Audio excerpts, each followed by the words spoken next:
God has a word for each one of us, a word that is healing, a word that will make you whole at the end of this. If you don't get anything out of this, I don't know, because where the Spirit of the Lord is, there is liberty, and we will all be set free. Amen.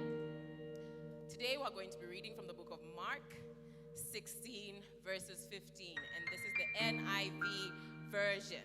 That is Mark 16 and 15. Thank you so much. And he said to them, go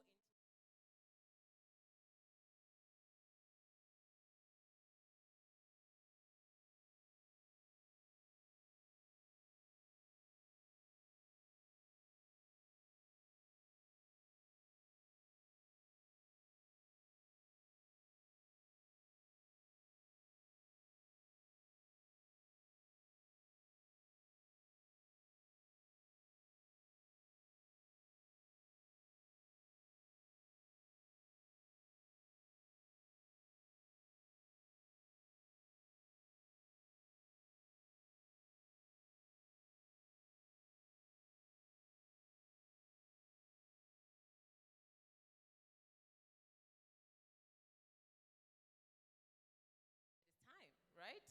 And I mean, after having done my undergrad in law, I thought, hey, it's now time to go to Ziali. Ziali, anybody? I'm sure you all know the struggles that are attached to going to an advanced school. So I decided I needed to get my practicing license and practice as an advocate, right? So I had a mission. And my mission was to become an advocate, wear that black suit, and be respectable. Yes, that was my mission. Little did I know that Ziali was another, right? I'm sure all of you that have been to Ziali, some of you found it easy, but let me tell you my story. So first attempt, I go in, and look, at this point, first of all, I didn't want to do Ziali because I felt that it was going to box me, right? If any of you have seen lawyers, you know that lawyers have to be in black and white, they have to be in blue, they have to be in gray, all the happy colors. Rather sad colors, right? And I just thought, I don't want to be boxed. I am a yellow. Let me live, you know? And I am not doing Ziali because that means that I am signed, sealed, and delivered as an advocate, and there's certain things I have to do as an advocate, right? So I thought, not that.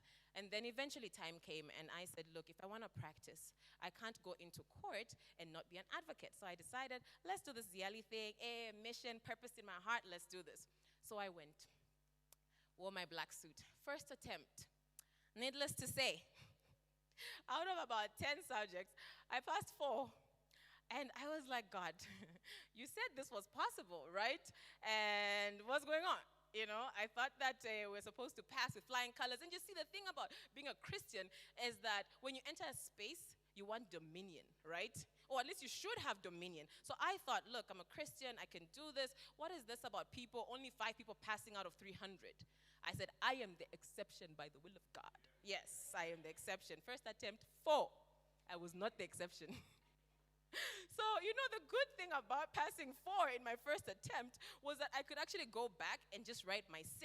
So we have this thing that we call de novo. If you pass de novo or fail de novo, whatever it is, if you get what they call de novo, you have passed, say, maybe 2 subjects, right? If you pass less than 3, you have to rewrite the whole thing.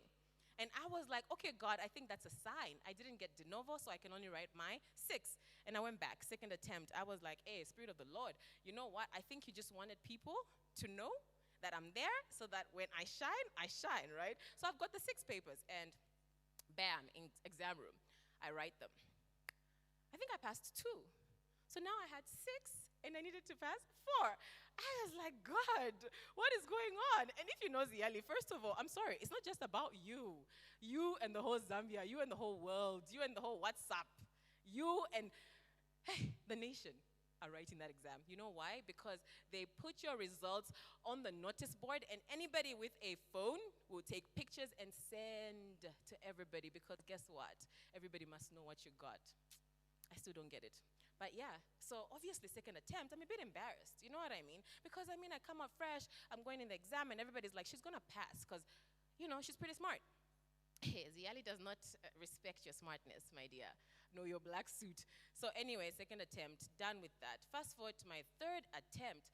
At this point, I'm like, I'm going to go in with everything that I have, okay? So my study pattern was still the same. I still studied all hours. We slept on the floor. What did we not do? What did I not do, right? I did everything exactly the same, and I said, maybe I just need to put in more time and more work. So third attempt, and if you know Ziali, you only have 4 chances, right? So now I'm on my last one, and I'm like, okay, I only have 4 left. Let's do this. God, you know what you said last time. This time, I know you're going to do a new thing. You know, new wine. Hey, hey, hey. And I'm like, okay, cool. So I write, and guess what? I passed 2, and now I have 2 left. It's so funny now. But when I tell you, when I was writing these papers, that was my life. That was my everything. Getting out of there, someone calling you and telling you, oh, you didn't make it. And in fact, your friends won't even tell you didn't make it. It's too embarrassing. They made it and they're like, hey, you didn't make it. No. Nobody tells you. They just send you, like everybody's results, and you find your name. So I had to go Nakazwe and then check my name and check that I only passed 2. And at this point, I'm like, God, I am done, right? So mind you, some of my friends had dropped out of school. Some of them felt like maybe this wasn't their calling, right? And I just persevered. I said, I'm just going to do this. I'll keep doing it. Mind you, I was still embarrassed, right?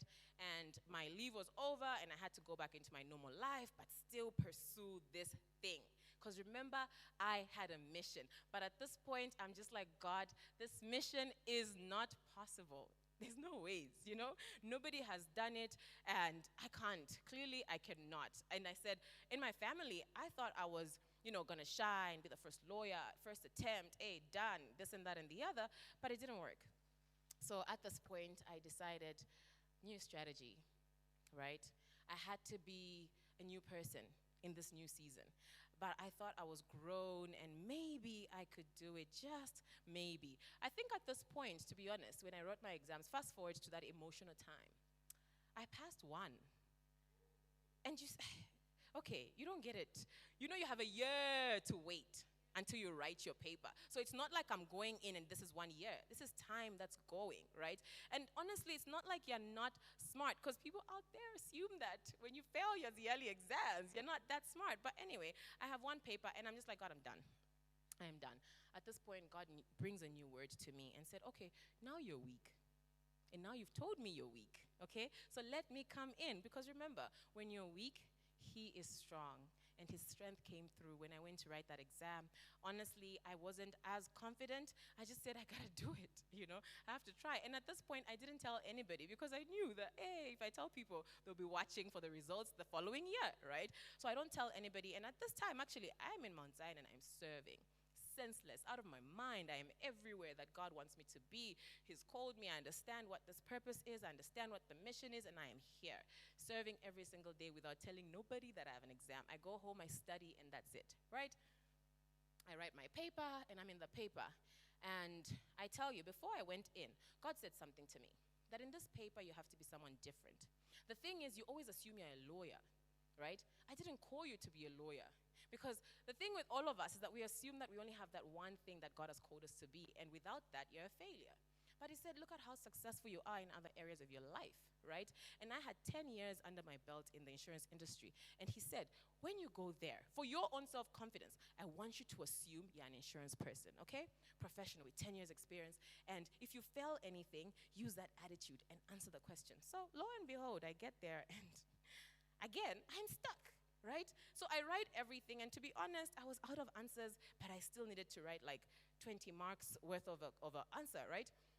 And God says, now assume that position, 10 years worth of experience. You are this new person, and speak to your client. So I start writing. Guys, I don't even know if that was legal advice or like insurance advice, but whatever it is, I put it in because I believed who I was now, right?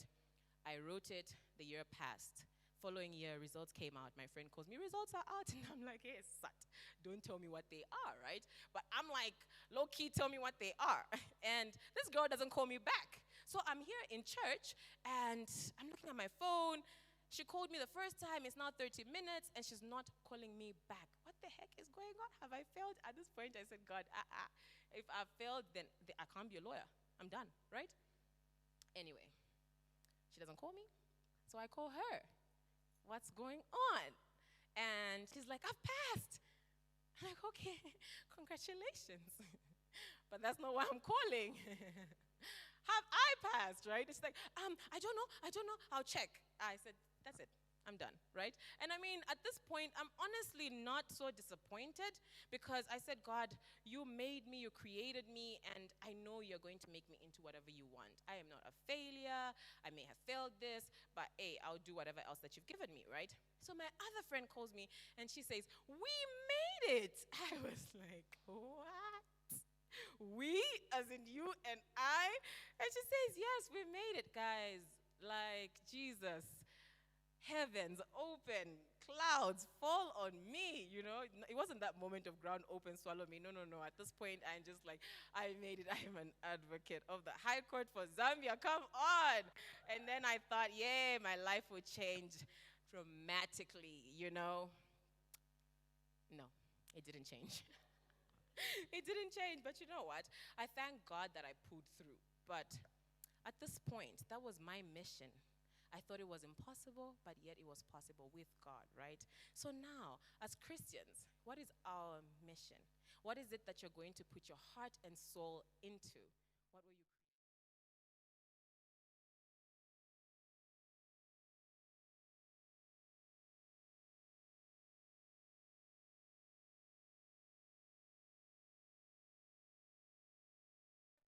I will be fighting crime in Zambia, right?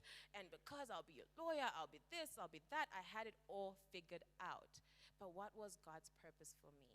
What's God's mission for me? At Mount Zion, we believe quite simply that our mission is transforming lives to transform the world. And if you are a part of this house, then that is your mission as well. But the question is, how will you achieve it? Right? The mission is very simple. Let's transform lives. Let's transform the world. But how will you achieve it? Because we are individuals and God created us very differently. And to tackle this mission, we're going to ask ourselves 4 questions. And the first one is what? What is the mission, right?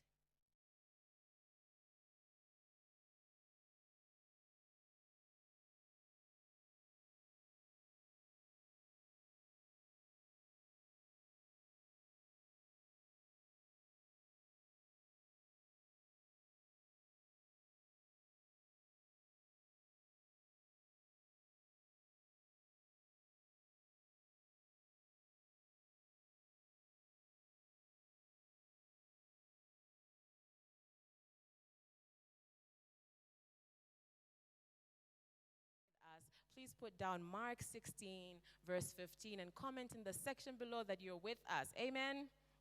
Amen. So now go. Go is an action word. That's our first one. What? The what is to go. Go is an action word. That means get up, do something, go. I think as Christians, we assume that things will happen to us supernaturally, right? That I will sit there in my dream, I will dream the answers of the exam, and I will pass because God works in mysterious ways. And that's as mysterious as it gets. No. Going means move, do something. What is your current situation? You've got friends that are bad for you, and yet you want to go, right? You've got things that are not working for you, and yet you want to go. Lay aside all burdens that are heavy, and then get up and go. It's very simple. Go, go, go, right? So, in having a mission and going, you have to know where you're going first, right? So guys like to ask girls out, like, hey, they see a fine girl, fine girl, you know, tell her 1 or 2 things, and you assume that she'll be your girlfriend. But then, what is the end goal, right? What is your mission? What are you seeing in this relationship? Is it just girlfriend? But then you see, guys are also very funny because at the end of this, like you ask her out, she said yes. In the middle of the relationship, she asks, where are we going? And you're like, what do you mean? I told you I wasn't ready. Ready for what? You know what I mean?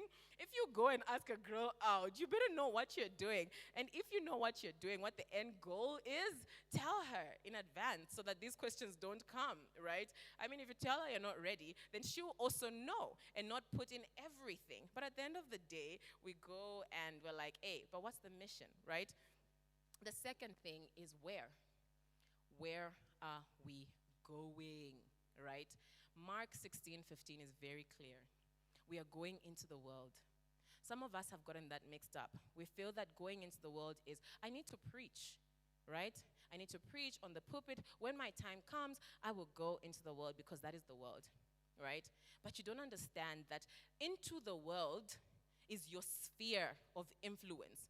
Where you are right now is into the world. That's your world. That's what's real to you. So your sphere is your world. So start where you are. If the question has been, God, where do I start? You've given me this mission. Mount Zion says transforming lives to transform the world. Where do I start? I may know where I'm going, but I don't know what's in between. So where do I start? Start where you are. You've got people around you. Why not them? Why not start with them? You know, the thing is, we always assume that in church, we have to be this person. Outside of church, you're another person. You have to be the same person in and out. Some people don't even know, some of your friends don't even know that you serve in the church. Some of your friends don't even know that you're Christian if you're watching us online, right? The thing is, you can't be going on a God mission without telling people where you're going. Like, it has to align. Bring yourself into alignment. You have to align. You have to align. So now that we know we're supposed to go, and we know that where to start from is our sphere of influence, right? The other question is, how will we do it? This is always very tough. But in Mark, it says, go, done, into the world, done, and preach the gospel. So it's very easy. Your word is very easy. You're preaching the gospel of Christ. How do you do that? By being involved. You have to be involved. You can't be a one person fighting this mission or doing this thing that you think is possible or impossible and do it alone. You can't. It is impossible to do this by yourself. So get involved. That's the first thing. And for us as Dream Team, it's get involved. Invite someone. Like right now, it's so easy. All you need to do is just invite, share the link, send it to somebody. You don't even have to call them or be there. You're always on WhatsApp. Why not send them the link? Why not post it on your status? Why not put it on your Insta? Why not put it on your Facebook? That is sharing. Follow up by, hey, are you okay? Because I don't know why we think that we should go to heaven by ourselves. Heaven will be very lonely. I mean, they'll be like, Jesus, but what about your friends? You know what I mean? It's a bit selfish, honestly, to want to do this by yourself, to want to go by yourself. If someone is hurting and you know what will heal them, why not tell them? And sharing a message is as simple as that. Be in community. We have what we call connect groups. Connect groups are healing. Dream Team, can I hear you? Are they not healing? Yes, yes, yes, yes. Find yourself in a connect group if you're watching online. That is just a team of believers that think like you, that have your values. Share the message. Share any message that you find online. As long as it aligns with you and those people that you're with, please join a connect group. Form one if you haven't got one, right? And tell your testimony. Who knows? That might be the glue that sticks someone else's life together. Your testimony is amazing. Trust me, that one story, if I tell the Ziali story for the rest of my life, guys, then that's the only story that I have. But I know that with Christ, there's not only one story. I woke up today, that's also a testimony. Some people didn't. And you know, in these uncertain times, there's so many deaths. But guess what? We are preserved. We are preserved. So every morning we wake up, that is a testimony. Tell your story to someone that needs to hear it. Do not be embarrassed by it. It happened, and that forms part of your shape. It forms part of who you are. So why hide it? Why would you want to be somebody else? Why? I like what someone told me. You are a 10 out of 10 in something. So when you ask, how will I do this, right? You're a 10 out of 10 in something. Not everyone is meant to preach. Not everyone is meant to sing. Thank you, Fresh Oil, right? Some people are meant to write. Do that which you've been purposed for, that which God has put in you. A lot of the time, we are embarrassed by our 10 because you feel like it doesn't align. If I'm not a lawyer, a doctor, an accountant, an engineer, then my 10 doesn't count. Who said? Who said, right? Your 10 counts. And it's that 10 that you're going to utilize to do this, right? To transform lives and transform the world in turn. Turn, like Turn. Yes. That is what you're going to use, right? So, think of yourself as an ambassador. I know we've heard this a lot. You're an ambassador with a mission. And your mission is to be on earth, right? To preach the gospel, okay? To all creation. You are an ambassador. Think of it this way. To whom much is given, much is required. Sometimes you feel like there will come a time for me to preach the gospel. I can't sing yet because, I need fresh oil first to be on fire because they just cannot understand my voice.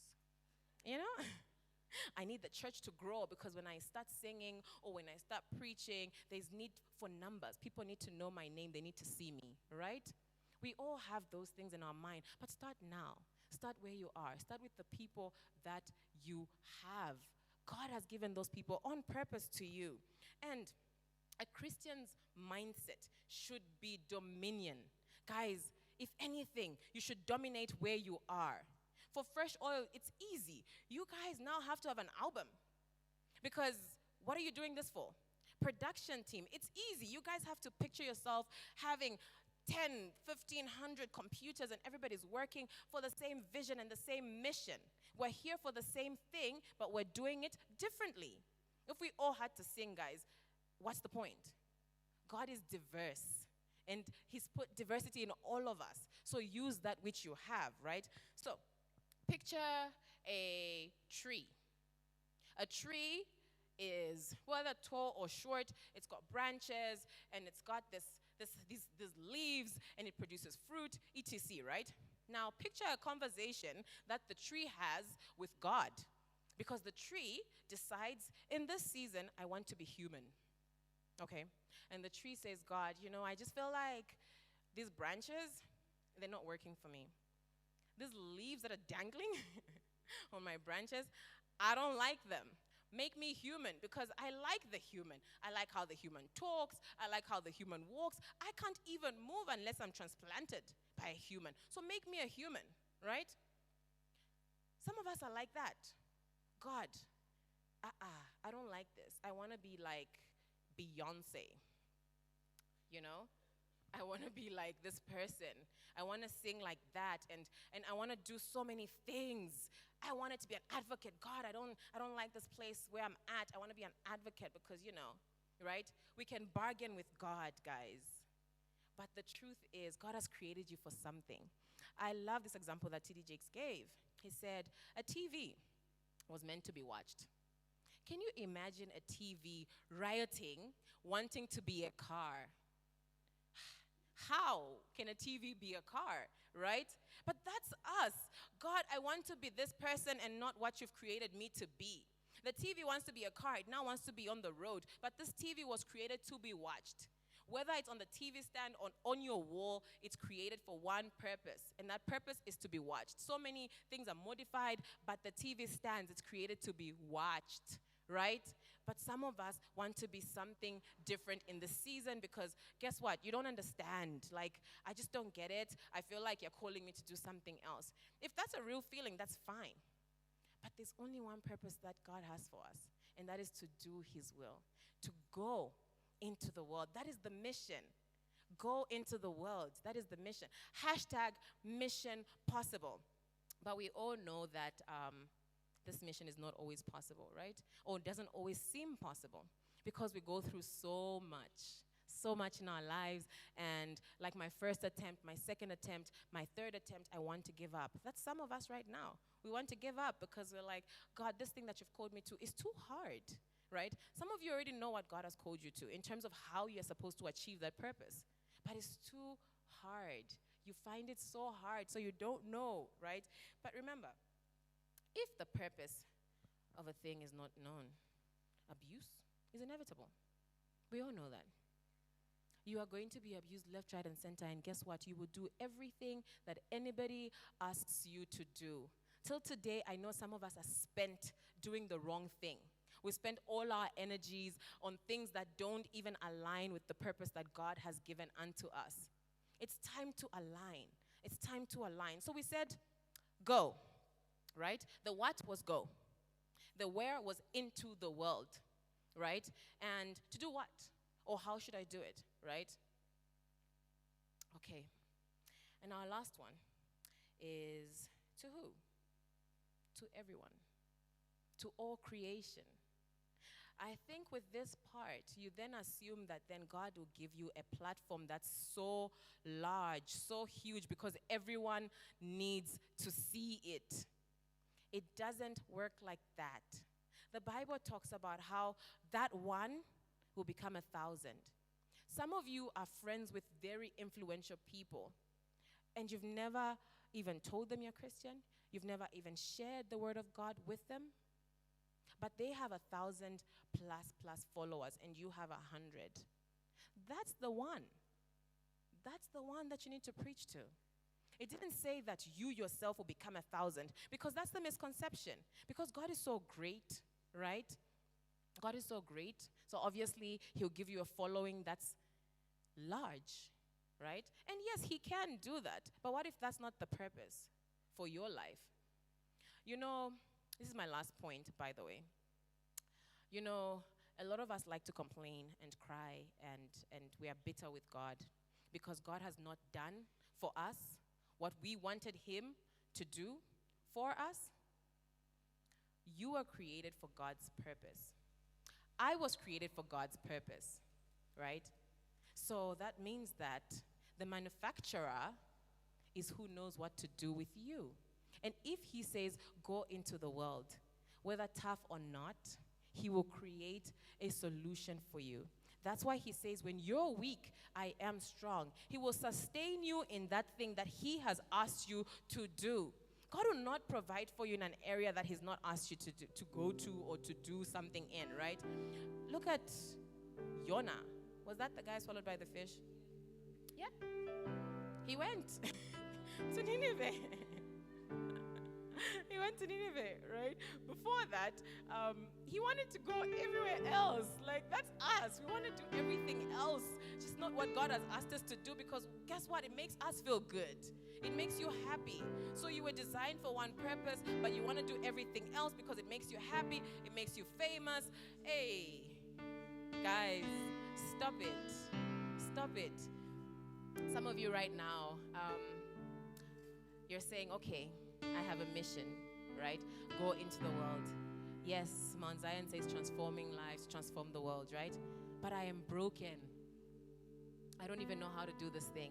I know God has called me and He's purposed me, because guess what? He's purposed everybody. But I don't know how to do this thing.